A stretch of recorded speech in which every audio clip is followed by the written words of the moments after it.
Hey bakers, it's Angela from Bake Angel. Welcome back to my channel. So if you watched last week's video for my chocolate ganache tart, you'll probably recognize one of the ingredients on the screen right now, and that's a dairy-free whipping cream. So I thought it would be a great opportunity to show you how to make a really nice whipped cream icing that you can use with a variety of baked goods. Now to make this, we're going to use the whole carton of creams, that's 473 ml.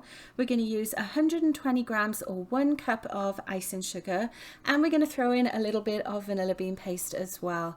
You want to start off by first making sure that your mixing attachments and your mixing bowl are cold when you make this. It's going to make it so much easier to make your whipped cream if everything is chilled first of all. So if you're making this last minute, pop it in the freezer for 10 minutes. Otherwise, just pop it in the fridge for about 30 minutes and then you'll be good to go ahead and make it. So the cream is obviously not at room temperature when we're making this either. We want that to be cold as well. You're going to go ahead and whisk it up with your hand mixer. You could do this in a stand mixer as well if you wanted to, until that cream looks nice and frothy, and then it will actually start to get air into it and just kind of grow in size a little bit, get a little bit puffier, and you'll feel some weight to it as well. It won't be quite as runny as it was when it came out of the carton.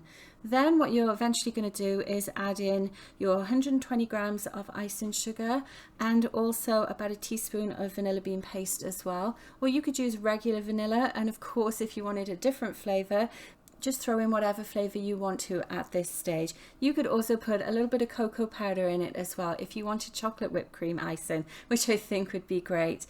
And then you're just going to go ahead with your hand mixer and mix it all together until you get the consistency that you want.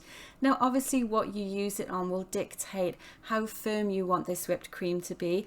I'm actually going to use it on a tart and probably pipe some on cupcakes as well, so I am going to mix it for quite a while, but just keep going until you get the consistency that you want. What I do advise is that you generally want to use this on the day that you make it. Use it immediately because whipped cream will start to relax very quickly over time. It's obviously not great outside either, so make sure if you are putting it on something that you keep it in the fridge until it's just about to be served. If you've got any whipped cream left, pop it in a sealed container in the fridge as well, and you can keep it in there for about a week or so. And of course you could always freeze it if you didn't want to use the whole thing up. But this tastes so great, I'm sure it won't last long at all. I hope you found this really useful.